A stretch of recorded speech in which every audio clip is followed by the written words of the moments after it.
en 678 Domingo. Polémica editorial de La Nación niega el trabajo esclavo. La Nación, la editorial de hoy, se pone del lado de las empresas, ¿no? El título editorial de hoy de La Nación es muy gracioso. Dice, trabajo esclavo más mentiras intencionadas. ¿No? Como diciendo que estas denuncias, con imágenes que se ven, son mentiras. La Nación, editorial, director Bartolomé Mitre. Trabajo esclavo, más mentiras intencionadas. Trabajo esclavo, más mentiras intencionadas. Las recientes e infundadas denuncias constituyen otra muestra de la agresión del gobierno nacional contra el campo. Las recientes e infundadas denuncias constituyen otra muestra de la agresión del gobierno nacional contra el campo. Publicidad oficial. La Nación versus Ámbito. Zaguier debió retractarse. Ámbito.com. El diario La Nación se disculpa. El presidente de Sociedad Anónima La Nación, Julio Zaguier, se disculpó por medio de una carta dirigida al presidente de este medio, Orlando Viñati, por la nota publicada en ese matutino en la que se incurrió en inexactitudes referidas a la circulación y al alcance de este diario. Kirchneristas y reutemistas unidos en Santa Fe detrás del proyecto nacional. Página 12. Todos unidos triunfaremos. El kirchnerismo y los sectores cercanos a Reutemann y Obeid acordaron firmar un documento de apoyo al gobierno nacional y anunciaron la creación del Frente Electoral Santa Fe para Todos. Carlos Reutemann finalmente apoya al gobierno nacional. Alejandro Dolina engalanó Duro de Domar.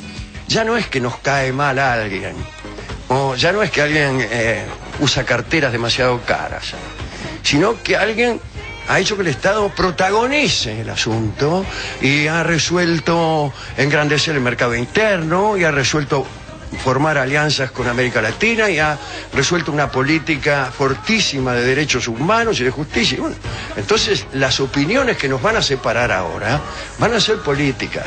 678 Summer. El diario opositor Perfil intentó acorralar a un brillante Ricardo Darín.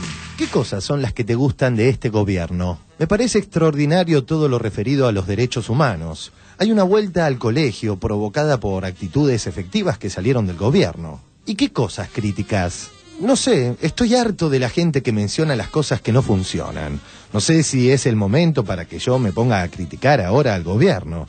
Tal vez nos llevaría una hora. Todas las voces, todas del mismo lado. Quiero agradecer muchísimo a todos los que trabajan en Aerolíneas Argentinas, a la gente de Aerolíneas Argentinas, ya que fui a Miami a entrevistar a Ricky Martin ida y vuelta en nuestra línea aérea y fue un lujo, un placer, la verdad, pese a lo que muchos pueden creer, una puntualidad exacta, valga esa especie de redundancia, y un servicio y un trato divino, la verdad. Gracias a toda la gente de Aerolíneas Argentinas por ese vuelo sin turbulencias ni arriba ni abajo, y seguramente nos volveremos a encontrar porque este año me parece que se viene con muchos viajes, así que siempre pensando en Aerolíneas Argentinas. Como decía un catalán, voy tratando de crecer y no de sentar cabeza. Vive de barrio, buen tropero en la partida, miembro más del circo desesperado, un punto en un planeta, un bicho que camina. Otro día de noticiones. 1. Volvió TBR. Gran debut de Rago. ¡Pablo Rago! Muy buenas noches. ¿Cómo se siente? ¿Bien? Me siento, estoy bien sentado, me pusieron 2 almohadones. Yo tengo 2 almohadones. Sí, Uno acá adelante. Uno acá, sí. Vos nunca me llamás para mi cumpleaños, ahora que lo estamos. Ahora te lo digo, y no sos presidenta. Yo me derretí igual el día que estrenamos Belgrano y viene un tipo que yo no conocía con un teléfono y me dice, che, Cristina. Sí, yo estaba. Cristina. De Mercier. Cristina, claro. Él hizo de Belgrano, hizo de Moreno. Yo hice de Bartolomé Mitre. Vos, ¿qué hiciste? ¿Qué títulos tenés? Yo fui tecladista de No de Bordo. ¿Fuiste plomo de los Danger Force? Sí, Fui también. plomo de los Danger Force, sí señor. Tenés que buscarle alguno, tenés que buscarle Ahí te algo. anotaste un poroto conmigo. Tenés que buscarle una calle ancha. Morgado me discriminó, Morgado. Hacer las elecciones. Se empieza. Tenemos Claro. poquitas cosas, tenemos una norma Ah, de pero hay Andro. bastante, no me es las cosas que pasan acá. No, sí Es pasan hermoso. bastantes cosas. Y varias cositas más. Chiquitines del tío, mírenlo. Creció el trabajo industrial. Tiempo argentino. La industria creó 35.000 empleos en 2010. Un informe oficial indicó que ya suman 5 los trimestres consecutivos con crecimiento de los puestos de trabajo fabriles. 3. La pulga la sigue rompiendo. La busca Messi. Encara Messi. Puede ser. ¡Messi! ¡Gol! Metió la pelota para Pedro. La mete. Está habilitado Villa. Sí. Va Messi. Sí. Va Messi. Va Messi. Va Messi. Gol. ¡Gol! Messi. Villa. Y el tercero. Tapó de Gea. Messi. Gol de Messi. Hablando de Roma. ¡Gol! Todavía me emocionan ciertas voces. Todavía creo en mirar a los ojos. Todavía tengo en mente cambiar algo. Todavía y adiós, gracias todavía. Filosofa 678. Porque el orden de las unidades no modifica el espíritu. Digo, el día que usted en 1, 2, 3, 4, 5, 6, 8 palabras, 7 palabras, 8. ¿Querés contarla de nuevo? Que se ponga de nuevo, perdón. 6, 7, 8, 6, 7, 8. El sol calma la lengua de los lagartos. La verdad es buen veneno para las tripas. Todavía hay mucha gente que está viva. Todavía y adiós, gracias todavía. Ayúdanos multiplicar.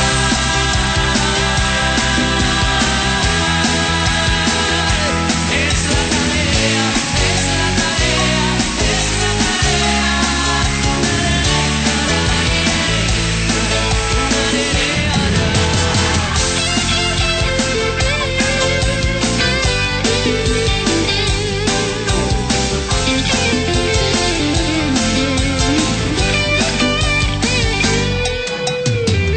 como canción de carnaval se metió por el bolsillo un cielito pa' mis hijos.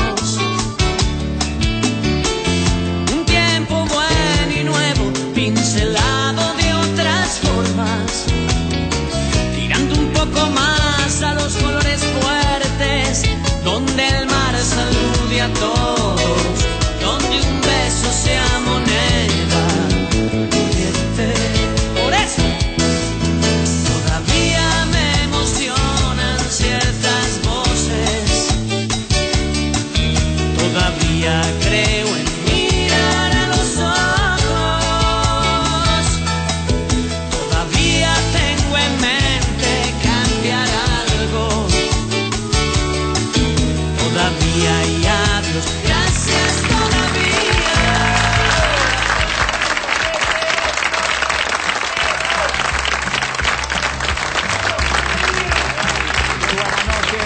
Muy buenas noches, bienvenidos a 678. Ustedes saben, los acompañamos durante 1 hora y media con este habitual resumen crítico de lo que ocurre en los medios de la República Argentina. Estimados colegas, muy buenas noches, ¿cómo están? ¿Cómo está? ¿Todos bien este día domingo? ¿Bien?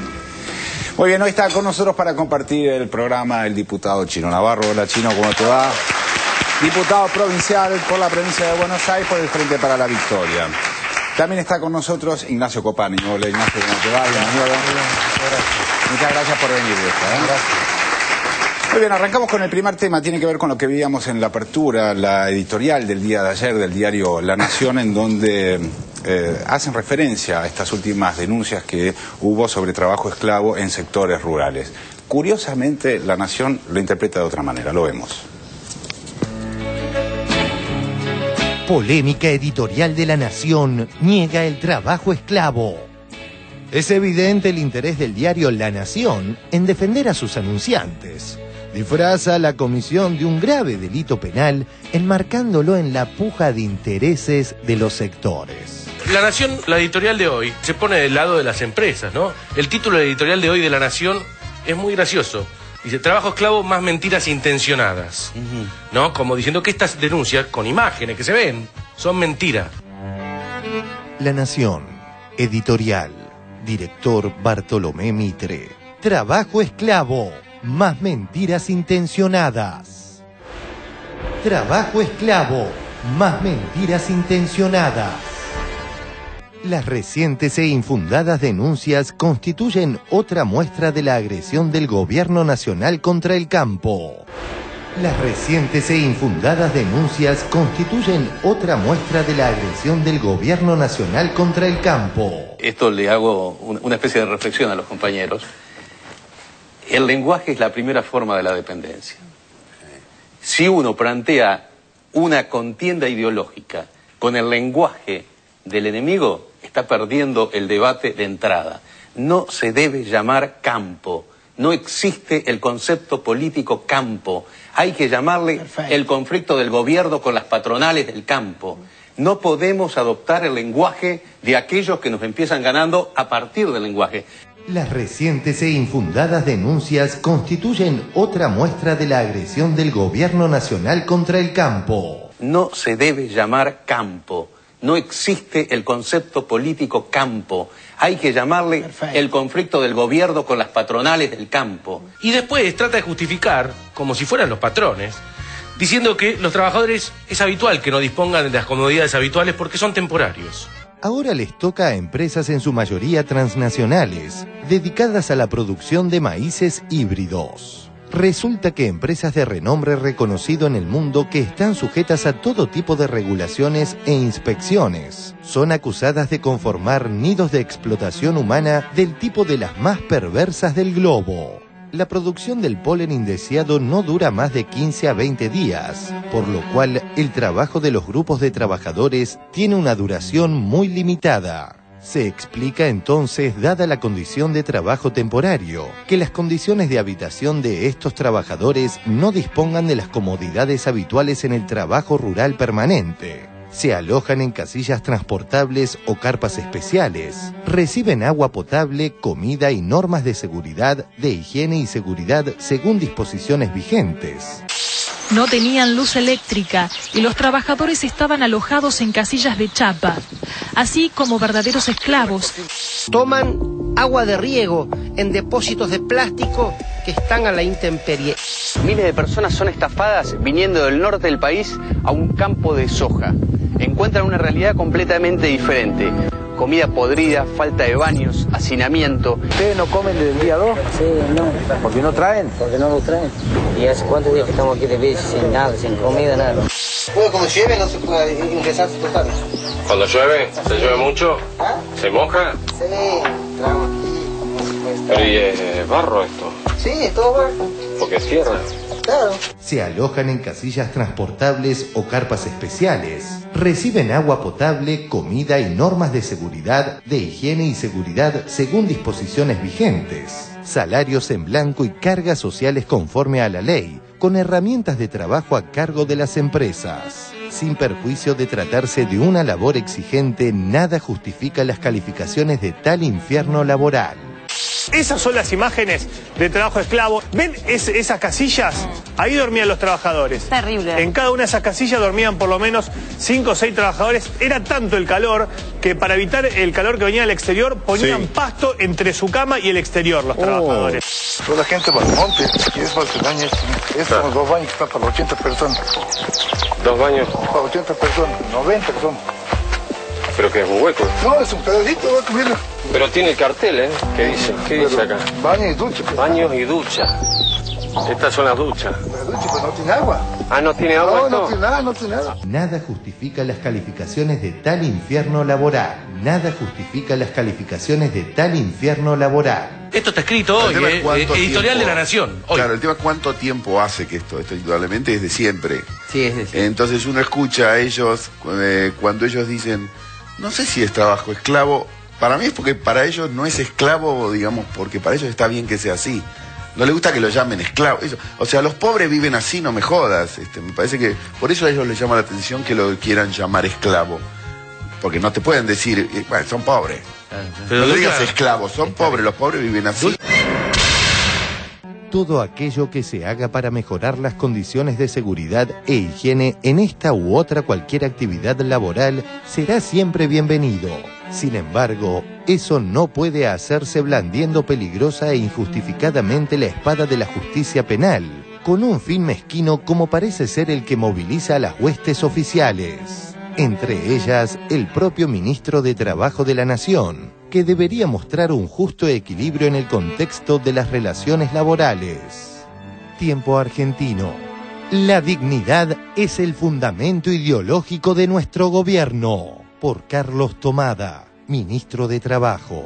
El diario La Nación este sábado redobló la apuesta. Bajo el título Trabajo esclavo, más mentiras intencionadas, descalificó todo lo actuado por el Estado Nacional, por los estados provinciales y también por la justicia. Además, le exige equilibrio a este ministro de Trabajo y, lo que es más grave, a la presidenta de todos los argentinos. La pregunta básica es, ¿de qué equilibrio hablamos? Porque queda claro que el peso de la fundamentación del diario está de un solo lado. Casualmente, el de la producción concentrada a cualquier precio, el de maximizar ganancias sin límites, en el que no se mide ni se valora que se trata de personas. El Ministerio de Trabajo no está dispuesto a ser equilibrado cuando se trata de trabajo ilegal y de trabajo esclavo.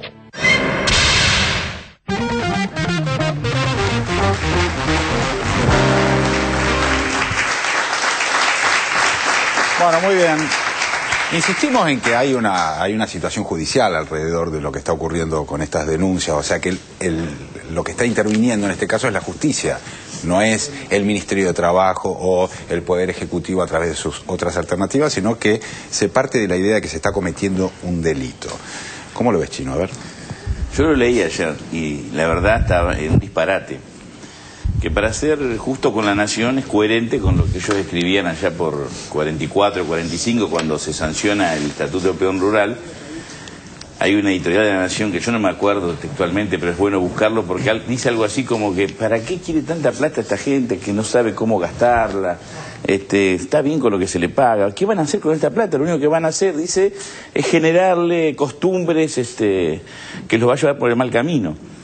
Incluso el texto, al margen de lo que ustedes señalan en el informe, hay alusiones recurrentes a la ley, Constitución, principio de inocencia, en la editorial esta que estamos comentando.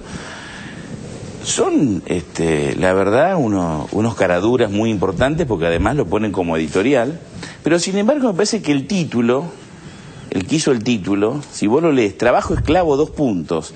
Si vos en vez de 2 puntos pones trabajo esclavo, coma, más mentiras intencionadas, es un título certero para esa editorial, porque son todas mentiras intencionadas las que escribe La Nación, ¿no? Está bueno. A ver, Ignacio. Bueno, es justificar lo injustificable. Hay un montón de tareas que podrían decir lo mismo, que la logística de tales trabajos hay que hacerlas explotando a los demás. De hecho, los artistas que estamos de gira tendríamos bajo esa mirada una justificación más grande. Si bueno, hoy estamos en esta ciudad, mañana en la otra, aguanten, duerman en la camioneta que seguimos laburando mientras yo me alojo en el mejor hotel. No, me imaginaba un ejecutivo, digamos, un alto ejecutivo de estas empresas que viaja, digamos, a otro lugar de trabajo. También podría estar esos 3, 4 días que se pasa haciendo negocios en una situación precaria, claro, digamos, porque está 2 o 3 días, no hace falta. Pero Fernán, en lo que pasó en TVR, dice algo muy claro. Ese es el país del centenario. Ellos ya han mostrado las cartas. Yo escuché más de una vez a alguien del mencionado campo, que también es malo generalizar, como decía Pressman, decir que era muy difícil blanquear a los trabajadores del campo, porque la gente de campo es muy simple y no puede blanquear a un trabajador porque es mucho trámite. Y el trámite de blanquear a un trabajador del campo o de cualquier área es mucho más fácil que el de cambiar la camioneta. Cambiar la camioneta implica la verificación policial, el 08, bueno, una serie de requisitos, mucho más difícil que el de que esté en blanco y con sus derechos un trabajador. Y en el campo se cambian las camionetas con mucha continuidad, así que es una de esas excusas que a veces porque salen a flor de piel, decir, bueno, esto es así, pero bueno, nada, es tratar de justificar lo injustificable. También lo justifican diciendo que el trabajo es momentáneo, que van 15, 20 días, pero no es una sorpresota que vienen 15, 20 días. Para ellos es una actividad que es o mensual, semestral, anual, poner lo que vos quieras. Así que las condiciones pueden ser óptimas y lo que va cambiando es la gente que va acá 15 días. O sea, no es una excusa válida. Y la época de defloración de tal planta y todo eso es siempre la misma. Eso claro, no es que los agarra sorpresa. Uy, claro. Qué quilombo hay que cosechar. Sí, vieja, todo. llamemos gente. No, ya sabían que venían. Sí. Y pasa con un montón de cultivos, no solamente con este caso del maíz, digamos, con la defloración del maíz, sino hay un montón de producciones agropecuarias que necesitan de este tipo de mano de obra temporaria. En todo el mundo, en todo el mundo. Se tardó mucho, me parece, medio siglo desde esto que mencionás, el Estatuto del Peón Rural, allá por los años 40. 44. Más lo que leyó acá el otro día nuestro compañero Pressman, la mirada esa absoluta, oligárquica, antidemocrática, antiplural de la sociedad rural sobre los trabajadores, parecido a lo que vos dijiste, que de algún modo, ¿para qué van a ganar más si se lo van a dilapidar A mí lo que me parece que la nación no nos sorprende. Digamos, uno puede sorprenderse de a dónde aumenta el cinismo o la capacidad de mentir con cierta solemnidad, porque el colocarlo en el editorial le da cierta solemnidad. Hagamos una aclaración para la mayoría de las personas, no para nosotros, que no están en el periodismo. Ahí dice doctor Bartolomé Mitre, porque Bartolomé Mitre es el fundador del diario y es el director simbólico y está desplazado de hace muchos años por el grupo Saguier, que es el que preside, por eso la carta está, firmada por Julio Saguier. Es decir, el nombre, no le quito responsabilidad, lo que digo es que no tiene nada que ver con el diario, es un hecho simbólico. Ahora, también me parece que es fácil la lectura de eso. Primero, la Nación la lee en determinado tipo de lector. La puede leer alguien que no tiene nada que ver con la Nación, pero en general tiene un objetivo, un target, y va bien dirigido ese editorial. Es lo que quiere consumir el que lee ese diario. Me parece que está bien.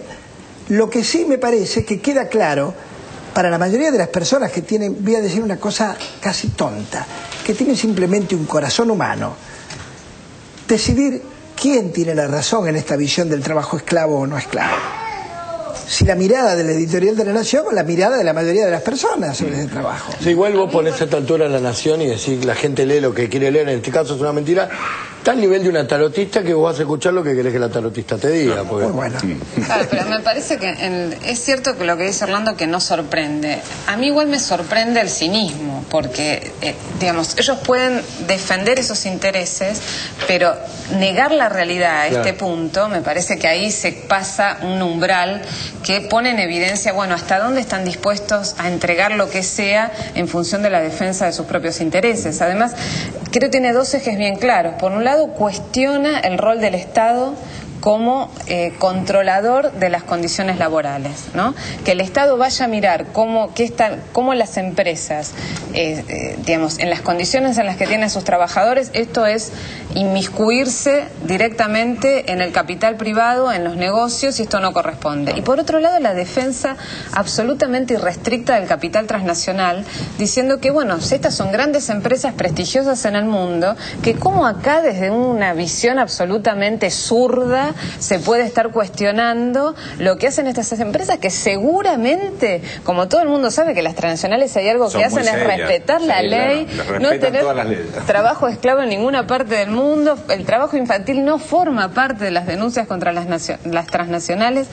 Esta imposibilidad, ¿no?, de que el Estado regule la economía, me parece que, bueno, queda nuevamente en evidencia. Además, por otra parte, tomando el eje de las transnacionales, precisamente, precisamente. La Argentina quedó a salvo de muchas de las tropelías de las transnacionales justamente por no haber entrado en el ALCA. Pero esto es lo que hacen en la mayor parte de los países que integran el ALCA, es decir, imponer sus propias modalidades de trabajo por sobre las legislaciones laborales incluso de los respectivos países. Y lo que pasa y lo que hacen es que cuando en los países desarrollados, en Europa o en Estados Unidos, los multan millonariamente porque hay escalas de producción o modalidades laborales que no pueden cumplir, lo que hacen es mudarse a México, mudarse a Perú o venir acá, que si bien no estamos en el ALCA, hay una legislación antigua, perimida, que debería ser urgentemente revisada por el Congreso. Perimida y permeable, claro. Claro. Sí, lo que esto muestra que lo de la 125 no fue una reacción casual. Había mucho más atrás. Nuestro capitalismo es un capitalismo que, si bien hoy está transnacionalizado, nace en las estancias. Es un capitalismo que luego se engancha con el puerto, pero que comienza en lo que uno decía la oligarquía vacuna. Primero derrotan al gaucho, después derrotan a las chacras como modelo alternativo de producción agropecuaria del productor libre respecto a los grandes latifundios. En otros países el capitalismo nace cuando se vence el latifundio, acá al contrario. Claro. Y lo que está en juego acá es rentabilidad, es plata. Claro. Por eso tiene esta actitud que podemos llamar cínica o buscar otro calificativo, pero lo que está en juego, por eso es importante aclararlo y remarcarlo, no aclararlo, perdón, sobre todo en este año electoral, lo que defienden los grupos económicos es la rentabilidad. Una rentabilidad salvaje, porque con la ganancia extraordinaria que tiene el campo, podrían estar en el marco de la mejor ley, pagar salarios absolutamente justos y seguirían ganando mucho. Sin embargo, tienen un desprecio por los trabajadores, tienen un desprecio por lo popular, que hacen que puedan escribir semejante barbaridad y creen que debe ser a lo mejor un documento liminar. Nunca les importó hace 170 años a la nación y a los grupos económicos que antes llamamos oligarquía, nunca les interesó lo popular. Por eso nos han matado, dictadura, exilio, tortura, y ahora la trataron de acorralar a Cristina con la 125. Acuérdense que lo de Carta Abierta, cuando plantea lo destituyente, es que iban por un gobierno que, como vos decías, trataba de regular, de frenar ese exceso salvaje de un capitalismo que hay que acotarlo para que sea justo, para que sea equitativo. Orlando, ¿te quedó algo? No, me parece que coincido con todo esto, así que no. Perfecto, entonces vamos a pasar a otro tema, tiene que ver con algo que dijo Mariano Grondona hoy a la mañana en Radio 10. Yo no sé si es en un programa que tiene él o fue entrevistado en el programa, pero comparó allí a Néstor Kirchner con Hosni Mubarak, el presidente de Egipto, obviamente alrededor de la pretensión de Mubarak de perpetuarse en el poder. Lo escuchamos. Otro exabrupto de Grondona. Después de Los jóvenes hitlerianos. Evidentemente lo que mostró el velatorio fue que hay varios miles de jóvenes que se han enrolado en la cámpora, casi fanatizados por una prédica, y es la situación que se daba en situaciones prerevolucionarias. Por ejemplo, la República de Weimar, era Alemania, una república perfecta en los años 20, pero Hitler estaba montando algunos miles de fanáticos, o Mussolini en Italia, ¿no? Pero Hitler estaba montando algunos miles de fanáticos, o Mussolini en Italia, ¿no? Llega el nuevo hit de Mariano Grondona. Ahora comparó a Mubarak con el mejor presidente argentino de los últimos 30 años. Perdón, con Néstor Kirchner. Hay 5 países árabes que están contra las cuerdas, dictadores que un día muestran grietas y se caen. La caída de un dictador que asumió todo el poder y que no dejó a nadie por seguir, es un caos lo que vive Egipto hoy, ¿no?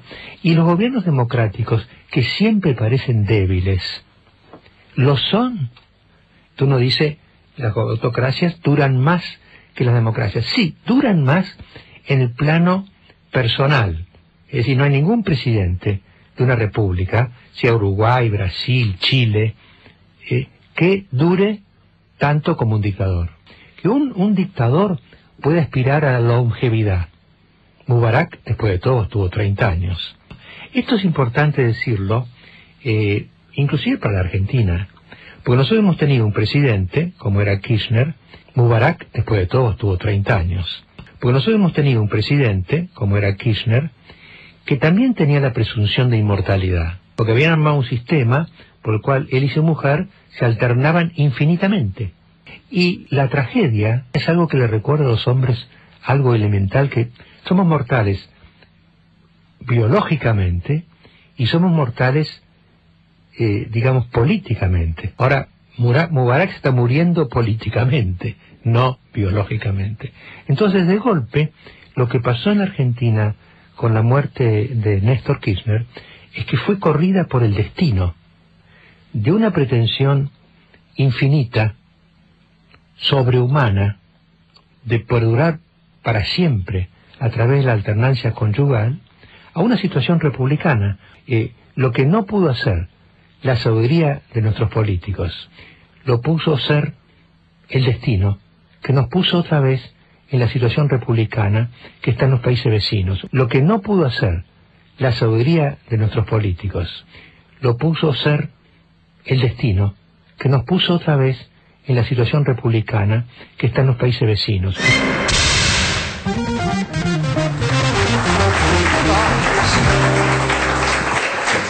Bueno, muy bien. Yo le veo las caras a mis compañeros y me doy cuenta que es irritante, obviamente. Es como demasiado. Yo creo que hay que salir del enojo de este tipo de observaciones, o sea que ya no me enojan más, o sea, me parece sencillamente que pierde una esencia periodística, que un periodista que tiene 40 años de trayectoria y que podría estar diciendo cosas más coherentes, hoy encuentra un vacío, o sea, sus palabras son una especie de flechas que se clavan en el aire, digamos, no van a ningún lugar.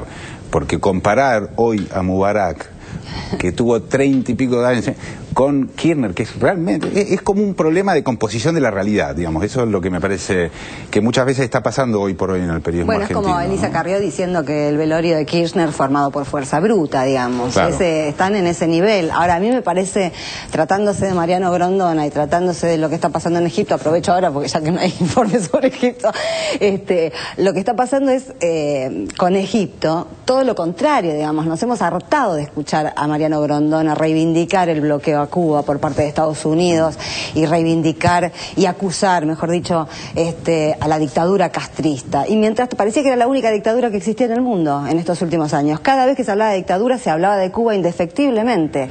¿Y qué pasa? De repente millones de personas en el norte de África nos ponen en conocimiento a la opinión pública mundial de que hay 10 gobiernos que están desde hace 20, 30 años y que son los mejores amigos de Estados Unidos en la región. Entonces eso no es una dictadura. Creo que sobre ese ángulo tendría que enfocar su información Mariano Grondona. Me siento poseído por el rabino Berman, porque cuando vos dijiste recién lo de... Pero me agarró como que sentí que me bajó que cuando vos dijiste lo que dijo Elisa Carrió respecto a que el velorio de Kirchner estuvo armado por fuerza bruta, yo pienso, hay que hacer fuerza para ser tan bruta, ¿no? Sí.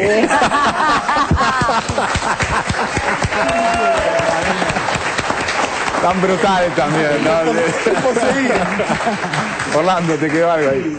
Creo que, siguiendo lo que decía Sandra, la ignorancia de todos nosotros, y digo nosotros, englobo a periodistas, yo estoy, acerca de la ignorancia sobre el tema del Gran Medio Oriente, como se le llama, a todos esos países, Libia, Egipto, Arabia Saudita, etcétera. Uno piensa que nadie lo nombraba. El absoluto como dictador, ni siquiera a los chinos le perdonaban, porque los chinos son un negocio impresionante y es una potencia. Pero a Cuba lo usaban como argumento totalitario, dictador, todo ocurría ahí. Ignorando, ahora todos son sabios en el Gran Medio Oriente. No hablo de los que saben realmente porque leen y saben, pero quiero decir algo para reforzar eso. La cultura internacional nuestra, la pobre cultura internacional, de nuestros legisladores, de nuestros periodistas, de nuestros intelectuales, está cimentada en las enseñanzas de las agencias de noticias monopólicas extranjeras, que nos envían las informaciones que nosotros traducimos y empleamos ese mismo lenguaje. Dicen que Mubarak es un dictador, ahora todo es un dictador. Hace 10 años decían que era un hombre nacionalista que había unificado a la clave de la paz era. Exacto. Entonces, que nosotros somos como loros repetidores. Sí. Esta es la realidad. Bueno, ahí tiene que haber alguien en el sedazo entre la agencia extranjera Porque yo pienso, ¿la presidenta recibe también esa información o tiene alguien que le decodifica a la presidenta? Para que estamos con problemas nacionales todavía. Imagínate pasar a esa arena, ¿no, Orlando? Por favor. Ignacio. Yo veo sintonía entre lo que dice el señor Grondona con lo del editorial de La Nación. Veo un camino igual, reitero lo del centenario. Son pensamientos además que atrasan y que, como saben que estamos en un momento de que la Argentina ya ha cambiado, de que esto va en una dirección imparable, recurren a cualquier artilugio, a cualquier... al margen de lo ofensivo de lo que dice el señor Grondona, no tiene ninguna entidad lo que está diciendo. Incluso uno esperaría de un tipo que está hace tanto tiempo en la televisión, en los medios, con un predicamento, algo para enterarse, como decía Orlando, aunque sea desde ese esquema de información, de esa cultura internacional periodística. Yo prefiero a Mubarak 30 años que a Grondona 50, como ya lo venimos bancando. Chino.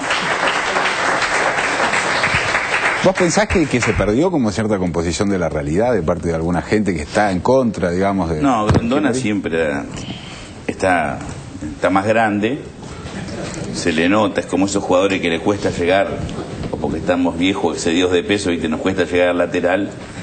A él le parece que algunos razonamientos ya le salen más lentos, pero es un hombre que era el que escribía los comunicados de los azules, en Azules y Colorados.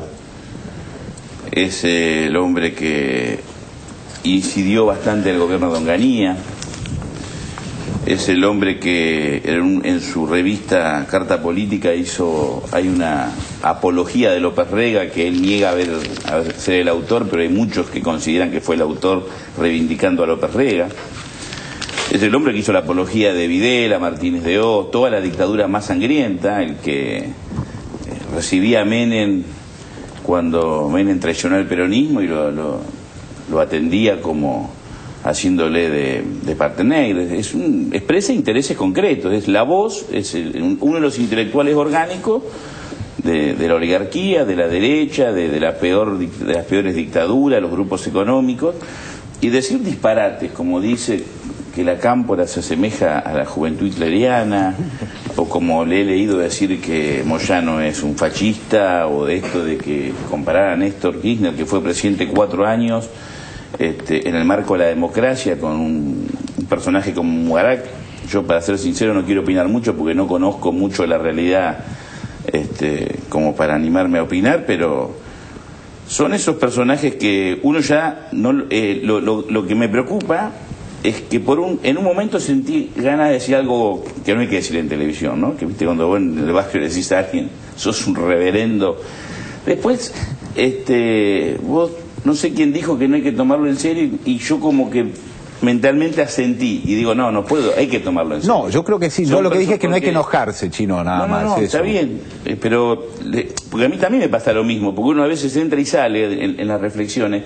Hoy son otros, hay otros periodistas más modernos, más que se disfrazan de lay o te dicen determinadas cuestiones, pero es el huevo de la serpiente, no hay que subestimarlo. Es un tipo que tiene mucho que ver con con todo lo malo que le ha pasado a nuestro pueblo en las últimas décadas.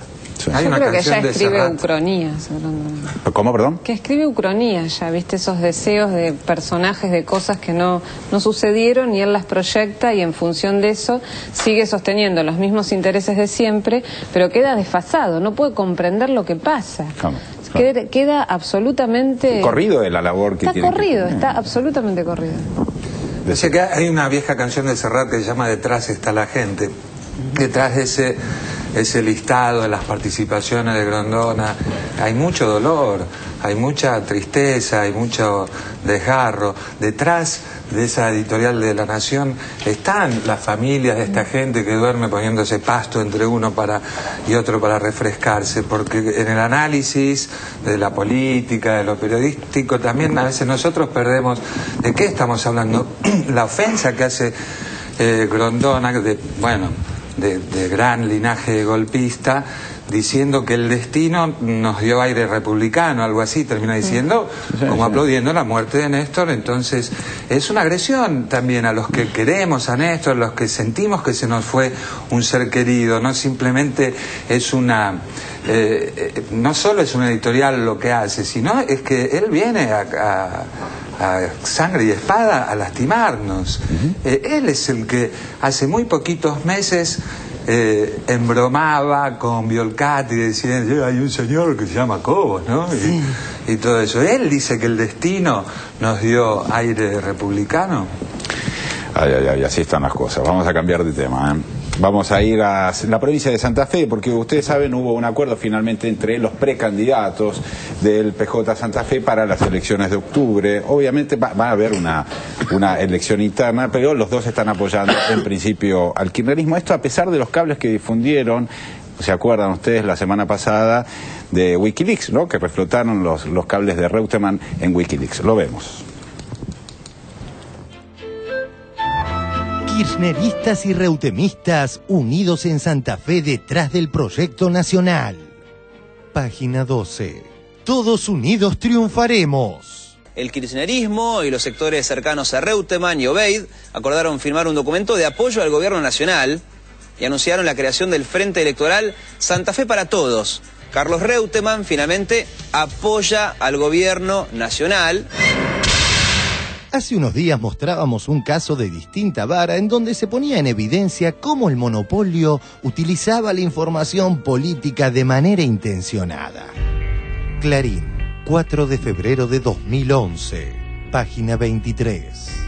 Datos de enero, aumentó 48% la producción de automóviles. Sin embargo, en el 2009, en el lugar central de su tapa, informaba sobre cifras entonces no favorables. Tapa de Clarín, jueves 5 de febrero de 2009. Otra brusca caída en la producción de automotores. Veamos aquí un nuevo caso de utilización política. Ante la inminente unidad del Partido Justicialista de Santa Fe y el PJ Nacional, la prensa hegemónica sacó a la luz un documento de Wikileaks con declaraciones ya conocidas de Reutemann del año 2009, cuando estos dos estaban distanciados. Más Wikileaks de Argentina, el diario El País publicó un cable en donde Reutemann define a la Argentina como un campo de minas, sembrado por el kirchnerismo. Los cables revelados por Wikileaks siguen dando que hablar. Ahora se conoció un cable en el que el exgobernador de Santa Fe, Carlos Reutemann, sostuvo en un encuentro con diplomáticos de ese país que Cristina Kirchner no había cumplido con las expectativas. Pero el senador por Santa Fe habría señalado, además, una serie de medidas tomadas por el kirchnerismo que, a su entender, tendrán una repercusión negativa en la gestión del próximo presidente. Perfil, Wikileaks. Para Reutemann, los gobiernos K dejarán un campo minado. El ex gobernador asegura que Cristina Kirchner no ha cumplido las expectativas y dice: soy muy pesimista sobre el futuro del país. Curioso ejemplo el de C5N, que reflota los dichos del Lole minutos después del discurso de la presidenta. Donde está ubicado el Club Albariños, ese club de fútbol de barrio, que ahora se ha convertido en un cuartel de bomberos. Cambiamos de tema, señores. El diario El País sigue dando a conocer aquellos cables secretos de Wikileaks. ¿Recuerda usted?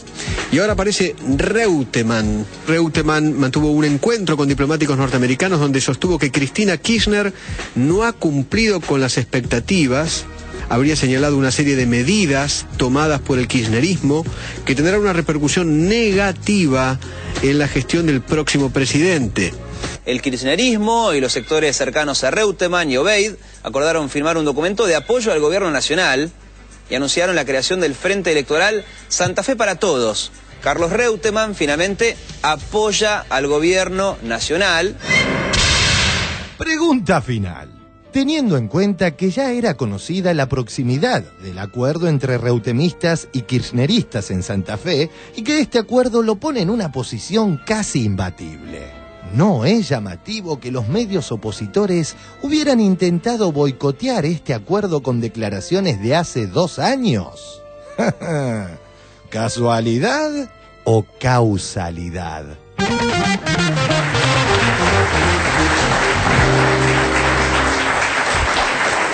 Bueno, a ver, Chino, ¿cómo ves esto, digamos, de parte de la prensa, que tiene como una injerencia concreta, en este caso, en la política, al publicar días antes estos cambios? No, lo del grupo Clarín es increíble, bárbaro. Las declaraciones del pobre Reutemann, que además son de hace 2 años, quedan un poco desfasados, queda como un bobo, ¿no? Porque habla de cosas que no tienen nada que ver con este país. Pero además te inventan candidatos. Un día, a mí me causa mucha gracia cuando van cubriendo todos los actos de Momo Venegas, de Dualde. Son siempre los mismos, ¿viste? Hay 4 o 5 que cambian de lugar y nunca muestran, porque no juntan ni a 20 personas, entonces siempre tiene que estar la foto con un cartel atrás y los van cambiando de lugar. Y el tipo no remonta y le dan hilo y no remonta. Entonces lo inventan a Sanz. Y así van, y páginas enteras, porque vos ves que como si se tratara de grandes dirigentes, con grandes posibilidades. Y esto de intentar obstaculizar, dividir, generar fricciones en el peronismo de Santa Fe va en esa dirección. Pero lo de Santa Fe corrobora un dato que me parece que tiene que ver con el discurso de Cristina en Olivos cuando se reúne toda la conducción del Partido Justicialista Nacional. Cristina no lo integra, quien lo presidía era Néstor. Cristina no forma parte de ese órgano del partido, pero ella en su discurso expresa claramente la decisión de construir un espacio que exceda al peronismo, mucho más amplio, mucho más frentista, plural. Se erige en los hechos como la jefa del movimiento, y creo que esta iniciativa en Santa Fe, donde venían tan cruzados los sectores ligados a Reutemann con los sectores del kirchnerismo, que se construya una unidad, por ahora formal, que aspiramos a que se transforme en unidad política, me parece que es un gesto importante que fortalece la conducción, ya no institucional solamente de Cristina, sino política hacia el interior del peronismo. Para mí es un dato alentador. ¿Cómo queda Reutemann después de esto? Yo me pensaba eso, digamos. Me parece que sigue... Creo que sigue tironeado también Reutemann, porque si uno mira también los diarios, la semana pasada justamente Clarín sacó un titular diciendo que Reutemann iba a ser el compañero de fórmula de Mauricio Macri, ¿no? Sí. Y hoy, si uno lee también la editorial de Morales Solá en La Nación, dice que esa fórmula eventual entre Macri y Reutemann hizo temblar al oficialismo. Es decir... Esto tratan de tironearlo, o sea que ¿no? Hay personajes... El tipo se entera de sus candidaturas por el diario, me imagino. Más o menos debe saber que... No se puede decir que el señor sea un pensador tampoco, ¿no? Reutemann, más allá de que ahora esté jugando, se supone que mejor, la verdad que no es una figura que se caracterice por su vuelo teórico y su capacidad estratégica, ¿no?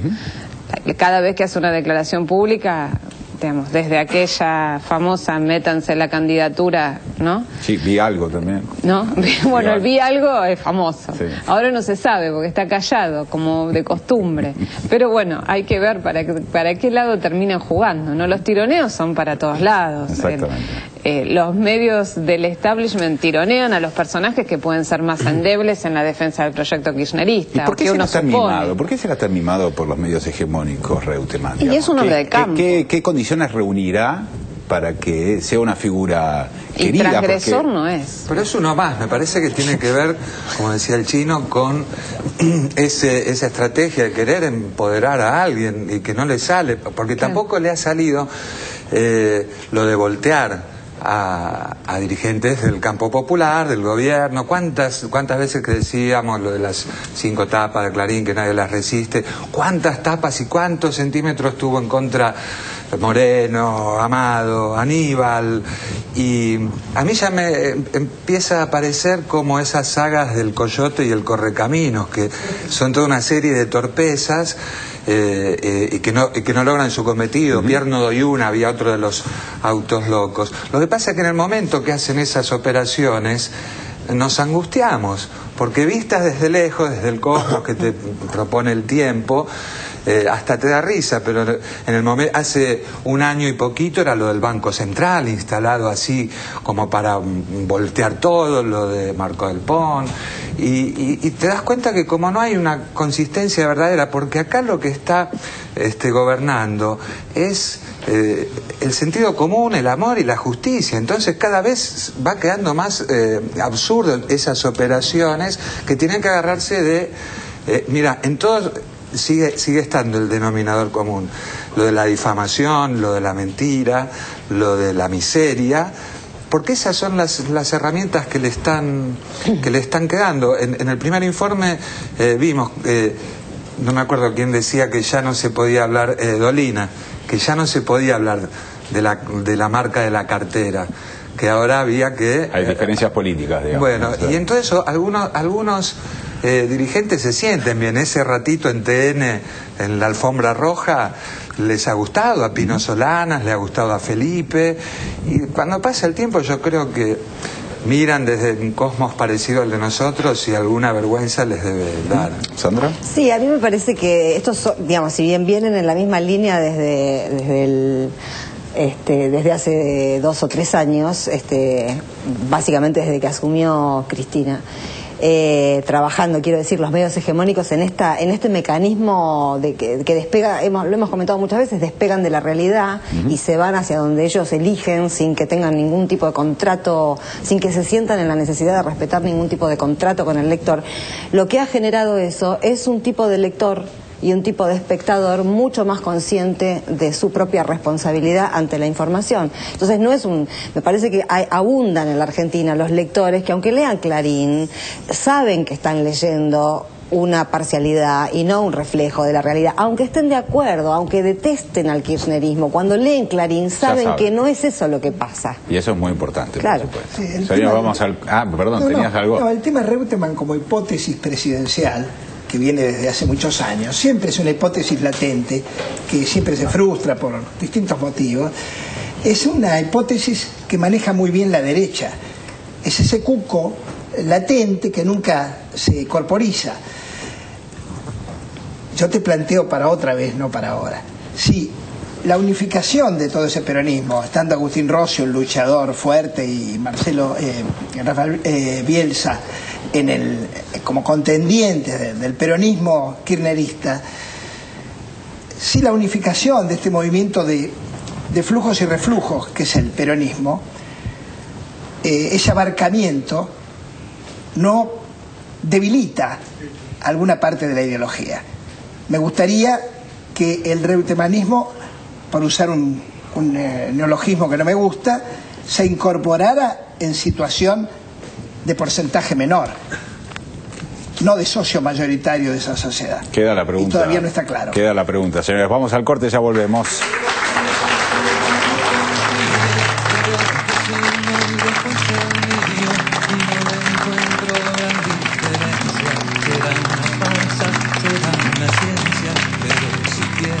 Ver el mañana, solo me basta abrir la ventana y comparar con lo que pasaba un tiempo atrás.